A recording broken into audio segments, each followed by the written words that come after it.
తూనికల కొలతల శాఖ నల్గొండ డివిజన్కు చెందిన అధికారి ఆధ్వర్యంలో 5 అధికారులు ప్రత్యేక బృందాలుగా ఏర్పడి వివిధ షాపులలో తనిఖీలు నిర్వహించారు. ఈ తనిఖీలలో జడ్చర్ల మున్సిపాలిటీ పరిధిలో విస్తుపోయే నిజాలు బయటపడ్డాయి. వివిధ రకాల వస్తువులకు ఎలాంటి ఊరు, పేరు, కన్జ్యూమర్ డీటెయిల్స్ లేకుండా అమ్మడంపై అధికారులు తీవ్రంగా ప్రశ్నించారు. అలాగే ఇలాంటి వస్తువులు అమ్మితే కఠిన చర్యలు తప్పవని అన్నారు. మొత్తం షాపులపై 50 కేసులు నమోదయ్యాయని, చట్టాల ప్రకారం సెక్షన్ల ప్రకారం వారిపైన కఠిన చర్యలు తీసుకుంటామని తెలిపారు. ఇక మీదట జడ్చర్ల మున్సిపాలిటీ పరిధిలో అక్రమంగా వస్తువులు అమ్ముతున్న షాపులపై కొరడా జులిపిస్తామని అన్నారు.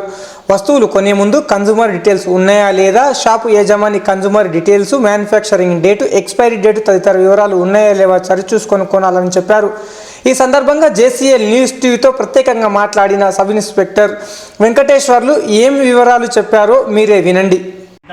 అసిస్టెంట్ కంట్రోలర్ నల్గొండ గారి ఆధ్వర్యంలో 5 టీములు ఇవాళ జడ్చర్ల టౌన్లో ఇన్స్పెక్షన్స్ చేస్తున్నారు.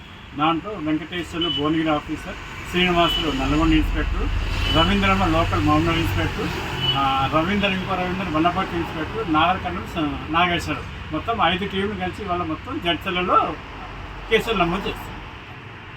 ఇప్పటిదాకా సుమారుగా ఎన్ని కేసులు నమోదయ్యాయి సార్? 30 కేసెస్ కావచ్చు. నా 7 అయినాయి, అయినట్టు 5 అంటే అప్పీల్ చేసుకోండి. 30 కేసెస్ దాకా ఇప్పటివరకు అయితే నమోదైనాయి. సాయంత్రం 6 గంటల వరకు ఇన్స్పెక్షన్. అయితే మీరు చేస్తున్న ఈ విచారణలో లేదంటే చెకింగ్లో మేజర్గా ఎలాంటి సమస్యలు కనబడతా ఉన్నాయి? చెప్పాను కదా, ముందే చెప్పాను కదా, మేజర్గా ఈరోజు మేము ప్యాకేజీ కమోడిటీస్ దాని మీద కాన్సన్ట్రేషన్ చేశాము. ఒక ప్యాకేజ్ కమోడిటీస్ రూల్స్ అనేది 2011లో వచ్చింది. దాని ప్రకారము మ్యానుఫ్యాక్చరింగ్ కంపెనీలు కంపల్సరీ మార్కెట్ డిక్లరేషన్స్ కొన్ని ఉన్నాయి. ఎవరంటే తయారుదారు పేరు, కమోడిటీ పేరు, ఏ తేదీన తయారైంది, దాని ఎంఆర్పి ఎంత, తర్వాత క్వాంటిటీ ఎంత, plus consumer cell address, phone number అన్నీ ఉండాలి. ఇవన్నీ కూడా ఉండాలి. ఏ ఒక్కటి లేకుండా కేసు రాస్తారు.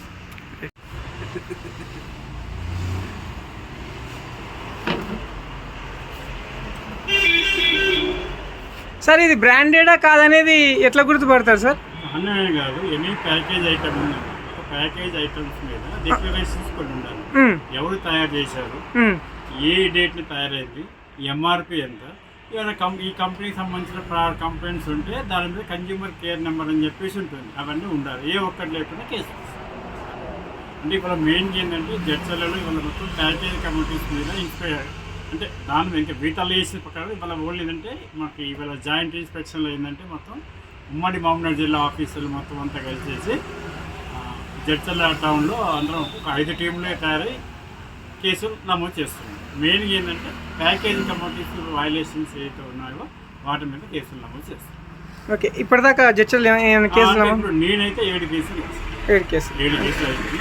దాంట్లో మీరు చూసిన ప్రైమరీ ప్రాబ్లమ్స్ అంటే ఏం చెప్పాను, డేటా ప్యాకింగ్ లేకపోతే, ఓకే, తర్వాత ఎంఆర్పి లేకపోతే, ఎంఆర్పి లేక దీని మీద ఎంఆర్పి లేకపోతే వల్ల షాప్ కీపర్ ఏంటంటే వాడు ఎంత చేస్తే అంత ఇవ్వాల్సి వస్తుంటాయి.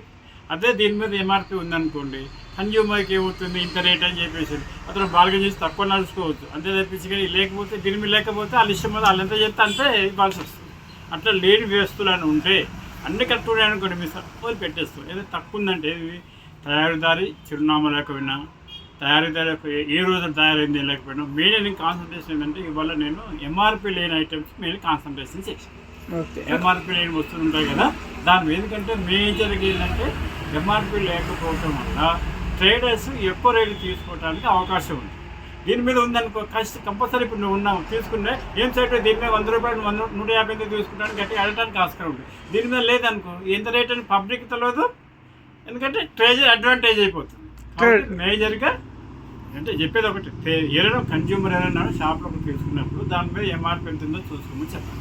తర్వాత వస్తువు ఎప్పుడు తయారైందో చూసుకోమని చెప్పాలి. ఈ 2 మెయిన్ అండి. ఇప్పుడు కొన్ని ఫుడ్ ఐటమ్ ఉందనుకోండి, ఎక్స్పైరీ డేట్ కూడా ఇస్తున్నారు. షాప్ అతను చూసుకోడు, ఇంటికి కొన్న తర్వాత మనం అయిన తర్వాత చూసుకునేట్టుగా అయిపోయింది అనుకో, దానివల్ల ఏమొస్తుంది, హెల్త్ అజార్స్ కానీ రావచ్చు. అది మెయిన్ ఎందుకంటే డేటా ప్యాకింగ్ దానికోసం చూస్తాం. సపోజ్ అనవచ్చు సార్ ఇది ఐరన్ వస్తుంది కదా, ఏంటంటే డేటా ప్యాకింగ్ దీనివల్ల ఏమవుతుంది అంటారు. ఐరన్ వస్తుంది అనుకో దుమ్ము పట్టిపోవచ్చు, త్వరగా కావచ్చు. అంటే ఇక్కడ ఏంటంటే ప్రతి వస్తువు కూడా ఏమవుతుందంటే ఒక వస్తువు తయారైనప్పుడు అదేనా కానీ తయారైనప్పుడు దాని యొక్క ఎంత కాలం అనేది మెన్షన్ చేస్తాం. దానికి ఉంటే ఎక్స్పైరీ డేట్ అనేది ఉంటుంది.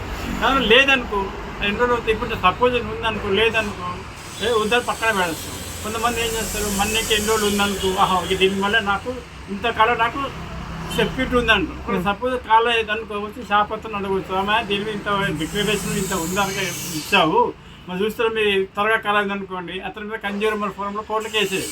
అట్లా అందుకే అంటే ఏదైతే ప్రోడక్ట్ ఉందో ఆ ప్రోడక్ట్ యొక్క డీటెయిల్స్ సరిగా లేకపోతే కన్జ్యూమర్ నష్టపోతాడు. అతనికి సపోజ్ ఇతను ఏం చేస్తాడే, నాదేందయా రూపాయి కమ్మినా నాకు పావులే లాభం వచ్చింది, నాకు సంబంధం లేదు, ఎవరో తయారు చేస్తే నాకే సంబంధం అంటారు. అట్లా అందుకనే కన్జ్యూమర్ కేఎస్ఎల్ అడ్రస్ అని చెప్పేసి ఫోన్ నెంబరు, ఈమెయిల్ కానీ అడ్రస్ కానీ క్లియర్గా ఉండాలి.